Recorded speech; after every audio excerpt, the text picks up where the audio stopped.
Killing Orson Welles at midnight. It's 2 in the afternoon. No one is groaning. No one turns over in bed or hits an alarm clock. It's much too late for that. Love sets you going like a fat old watch. But by 2 o'clock in the morning, song is just a memory. We are no longer speculating so as to what set us going. We just know where we are going. We are less sentimental in the afternoon. We watch the minute hand go around. 2-1 becoming 2-2, becoming 2-3. It's relentless when you think about it. Mostly we don't think about it. We are very busy, what with everything that's going on. The foreign school children have already left for the day. A burly gentleman is having his tea in a glass. Billy Lair is being asked, "What time do you call this?" 17 minutes past 2, and Charlotte Rampling is all by herself, eating chocolate eclairs and smoking, in a garden somewhere, in France probably. There's no slowing it down and no turning back. The day is too far along to be denied. Though some will try, some always do. At 2 o'clock precisely, a man screams at his grandfather clock. "That'll be enough of that," and smashes it to pieces. But the day continues. It always does. The Japanese, a pragmatic people, a realistic people, deal with the situation by having a meeting at a long white conference table. Faced with the same reality, we in the West tend to opt for a stiff drink instead. But people will insist upon shooting us sideways glances and saying things like, "It's 2 o'clock in the afternoon," and so we put down our glasses and sigh. The afternoon. Free from the blur of the hangover or the fog of the sleep, is when our shared predicament on this planet becomes clear. Coincidentally, the afternoon is also a time when many people will first go to see Christian Marclay's The Clock. Not too early, just after lunch. After all, it may be good, it may be bad, you don't want to lose a whole morning over it. But very soon, sooner than you could have imagined, in fact, at exactly 2:06, as Adam Sandler patronizes a Spanish girl, you realize that The Clock is neither bad nor good, but sublime. Maybe the greatest film you have ever seen. And you will need to come back in the morning, in the evening, and late at night, abandoning everything else, packing a sleeping bag, and decamping at the Paula Cooper Gallery until sunrise. Except Christ. Is that the time? Oh well. Come back tomorrow.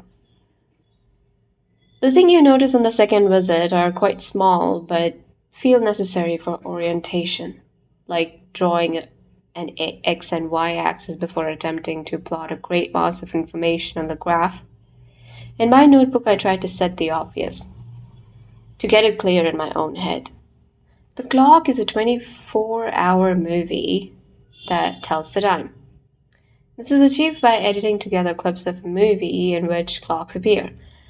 But the clock is so monumental in intention and design that the simplest things you can say about it need qualification. There isn't, for example, a clock visible in every scene. Sometimes people will only mention the time, or even just mention time as a general concept. Mary Poppins does less than that. She glances at her wristwatch, the face of which we cannot see, then opens her umbrella and flies, to be replaced a moment later by a man also flying with an umbrella, who soon floats past a clock tower, thus revealing the time. There are many moments like this when you first notice them. Their synchronicity and beauty are a little unnerving. They reveal a creative constraint even larger and more demanding than the one you had assumed. If the clock cares to match a flying umbrella with a flying umbrella, it must have been aesthetic currents passing beneath its main flow, moving in variety of directions, not simply clockwise. You sit in the dark trying to figure out la ratio du jour. Clearly there are two types of time, real and staged. There are a few ways to say that. Accidental clocks versus deliberate clocks. Time that has been caught on the film versus time that has been manipulated for the film. It turns out that accidental clocks are more poignant than deliberate clocks. The actors in the street valiantly approximate reality, but the clock tower behind them has captured reality, a genuine moment in time. Now past forever, unrecoverable, yet reanimated by the film. It really was 322. 322 would have happened whether it was filmed or not, and consequently, this moment feels unvarnished, unmanipulated, true. By contrast, stage time obeys certain conventions. Afternoon sex is the sexiest, probably because it often involves prostitutes. Because 4 and 5 o'clock transport is significant, train, cars, and aeroplanes. If the phone rings after 1 in the morning, do not expect good news. Cuckoo clocks, no matter when they chime, are almost always ominous. When Orson Welles says that what time is, it lends the hour an epic sound. At 2 a.m., everyone's lonely. A few clips that anticipated and people applaud when they arrive. Christopher Walken in Pulp Fiction with Butch's father's watch up his ass. Big Ben exploding. These are meta clips because their clocks are already notorious. Embedded in the clock, all kinds of run-of-the-mill cinematic moments become profound or comic or both. A comment as innocuous as, "I just don't have the time," reduces the audience to giggles. Very unlikely people become philosophers. Owen Wilson is speaking to himself. You're about to die. You're on a minute hand of the clock. Marisa Tomei in The Rowing Boat. Time is a relative thing, an emotional thing. Other tendencies are more obscure and maybe your own solitary delusion. Watching the clock is like a trance-like experience, almost hallucinogenic. You're liable to see things that aren't there. For instance, isn't it the case that the charm of certain actors is so overwhelming they seem to step out of the concept of time? To operate outside it? When Paul Newman lifts his foot on the bed and ties his shoe and smiles, you find you're no longer waiting for the next clock. You settle in to watch a Paul Newman movie. And when the inevitable cut comes, a sigh passes to the gallery. Is that what people mean when they speak of star quality? The ability to exist out of time? This side effect happened rarely and didn't seem to connect to the relative frame. Nobody sighed when Tom Cruise came and went. Repetitions occur and appear to be meaningful. If we see a lot of James Bond and Columbo, it is because time, stage time, is their natural milieu. Fake clocks drive their narrative worlds. Countdowns and alibis, crime scenes. This may also account for the frequency of Denzel Washington. The clock makes you realize how finely tuned you are to the rhythms of the commercial, usually American film. Each foreign clip is spotted once, long before the actor opens his mouth, and it's not the film clock or even the moustache that give the game away. It's the variant manipulation of time. Primarily its slowness, although of course the slowness is only the pace of real time. In commercial film, decades pass in a minute or a day lasts 2.5 hours. We flash back, we flash forward. There's always a certain pep. Making lunch is a shot of the open fridge, then the chopping board, then the food cooked on the stove. A plane ride is check-in, a cocktail, then customs. Principles dear to Denzel, tension, climax resolution, are immanent in all American clips, while their absence is obvious in the merest snatch of French art house. A parsing of the common enough phrase, "I don't like foreign movies," might be, "I don't want to sit in a cinema and feel time pass." Given that nobody has given you the rules, given that you have imagined the rules, how can you be indignant when these rules of yours are broken? But somehow you are. If Christian Marclay returns to the same film several times, A long countdown scene, say from some bad thriller, it feels like cheating. And because you have decided that the sharp cut is the ruling principle of the piece, you're at first unsure about the music bleeding from one scene into another. But say a few hours, and these supposed deviations become the main event.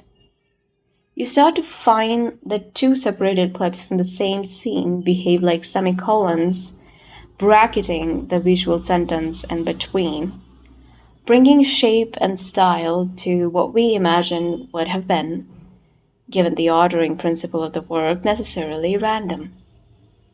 Markley manages to deliver connections at once so lovely and so unlikely that you can't really see how they were managed. You have to chalk it up to blessed serendipity. Guns in one film meet guns in another, and kisses, drivers in color waves through drivers in black and white, so they may overtake them. And still, the clock keeps perfect time, and speaks of time. By mixing the sound so artfully across visual boundaries, Markley's previous work is primarily in sound. The clock enters each clip with something like perdurance, extending it in time like a four-dimensional object. As far as the philosophy of time goes, Markley's with Heraclitus rather than Parmenides, the present reaches into the future, the past decays in presence. It's all about the sound. The more frequently you visit the clock, the more tempted you are to watch it with your eyes closed. Is that the Sex Pistols leaking into the can? Nostalgia is continually aroused and teased. You miss the clip the moment they're gone, and cling to the oral afterglow of what has passed, even as you focus on what is coming, what keeps coming. So far, the clock has had few opportunities to play to the audiences for its full 24 hours, but whatever it has, the cues have been almost as long as the film itself. Naturally, everyone wants to see midnight. Why does it always happen at midnight? Asks a young man by a fireplace underneath the carriage clock. Because it does, replies his friend. In the run-up, only Juliette Binoche in France is able to remain calm, quietly, foxily ironing a bag of laundry while wearing bra-less, t-shirtless. In America, everybody's going crazy. Both Betty Davis and John Crawford start building to the climaxes of divadom early, at around a quarter to the hour, jaws going, eyeballs rolling. At 10 to midnight, Farley Granger looks utterly haunted, though I suppose he always looked that way. At 3 minutes to midnight, people start demanding stays of execution. I want to speak to the governor, and the violin starts, those rising violins slashing at their strings, playing on our midnight angst. This works up into a joke. Markley can cut seamlessly through dozens of films for the last 2 minutes without manipulating the sound at all. They all have been the same screeching violins, the only difference is the key. At midnight, a zombie woman pops out of the grandfather clock and gets a big laugh. But I prefer the clip that came the moment later, when a 12-foot clockwork soldier, swinging out of the bell tower to mark the hour, impales Orson Welles on his giant sword. It reminded me of Owen Wilson's Memento Mori. You're about to die. You're on the minute hand of the clock. Thus, Taxi Driver, The X-Files, a lot of Kurosawa, Fatal Attraction, The Prime of Miss Jean Brodie, some Woody Allen, a little Birdman. Markley's sources will be very familiar to his New York and London audiences. Maybe if the clock had been drawn from a more alien culture, it would have had a different emphasis, but as it is, it's our film and looking at time our way, tragically. Do not squander time. That is the stuff that life is made of. So reads the engraving on an old sundial. We recognize its provenance. Ashley Wilkie's estate, Gone with the Wind, and accept it as a gospel of our culture. Time is not on our side. Every minute more of it means every minute less of us. Witness Jeff Bridges in The Vanishing, and also some other guy in the original Dutch version, taking his own pulse and writing it out nearly next to the time. We are tied to the wagon and it's going in one direction, whether we like it or not. Film constantly reenacts and dramatizes the struggle with time. Except in film, time loses. We are victorious. Narrative is victorious.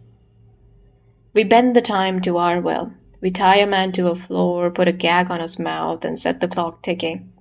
But we decide how fast or slow that clock moves. Establish time, a note written in a thriller. And this is film's whole challenge and illusion. Without it, there is no story, no film. If we believe Mark Lee, no shot in the history of cinema is as common as a desperate close-up of the clock face, establish time, but the time that's established has, until now, always been fantasy, a fiction. The Clock is the first film in which time is real. A lot of people speak of a crisis in the purpose and value of the fictional realm. The clock feels to me like the part of that conversation, a factual response to the fantasies of film. It has very poor predecessor in the TV show 24, which also promised an end to narrative time but instead bent to commercial concerns, factoring in ad breaks, and was anyway, with its endorsement of torture, ideologically vile. With its real-time synchronization, the clock has upped the ante exponentially. Honestly, I can't see how you could up it much more. As the art object Sontag was hoping for almost half a century ago in Against Interpretation, which reminds me that this supposed crisis of the noughties has in fact been going on a long time. Transparency is the highest, most liberating value in art and in criticism today. Transparence means experiencing the luminousness of the thing in itself, of things being what they are. A very long time. Plato would recognize it. But what I love about the clock is, while appearing to pass beyond fiction, it also honors and celebrates it. Fiction is Mark Lay's material, after all. He recycles it. What else is a clock if not thousands of fictional interpretations of time repurposed to express time precisely? That's why you don't feel like you're watching a film. You feel like you're existing alongside a film. People even leave the gallery following the convention of time. On the hour or a quarter past, no one can seem to stand to leave at, say, 6, 7. Most wonderful is listening to people on their way out. How did he do it, though? You can't Google for clocks. How did he do with that? Did he have hundreds of people or what? The awe is palpable and thrilling because it has become so unusual. A lot of time when standing in the gallery, I'm aware of two feelings, one permitted and one verboten. The first is boredom. Usually the artist's subject is boredom. The boredom of 21st century life, etc. And my reaction is meant to be one of boredom, or at the most, outraged boredom. The second is wonder at craft. I'm not meant to be having this feeling, asking how something was made, or having any concern at all with its physical making, or being concerned with how hard the thing might have been to make. Asking any of these questions will mark me out as simpleton. The question is childish, reactionary, nostalgic. But the clock is not reactionary and manages to reintroduce these questions without being nostalgic or childish. Mark Ley has made, in essence, a sort of homemade web engine that collates and cross-references an extraordinary amount of different kinds of information. Scenes that have clocks, scenes with clocks in classrooms, with clocks in bars, Johnny Depp films with clocks, women with clocks, children with clocks, clocks in planes, and so on and so on and so on. You're never bored. You haven't time to be. Really, an essay is not the right form in which to speak of it. A visual representation of some kind would be better. A cloud consensus or a spectacular graph. It's hard to convey in words what Markley does with the data, how luminous he makes it. And if this data were all lined up on a graph, what conclusion would we draw? That life is epic, varied, never boring, but also short, relentless, and terminal. The clock is a joyful art experience, but a harsh life experience because it doesn't distinguish what time is doing to you. At 2:45 p.m., when Harold Lloyd hung off his face off that clock, it couldn't access the delight I have felt in past watching that fabulous piece of fiction. Because if Harold was up on that screen, it meant I had somehow managed to come at the same time again that early afternoon, despite all my efforts to find a different moment between childcare and work. I looked around the walls of gallery where all the other people sat, hipsters, childless, with a sandwich in their bags and will to say till 3 in the morning. I envied them, hated them even. They looked like they had all the time in the world.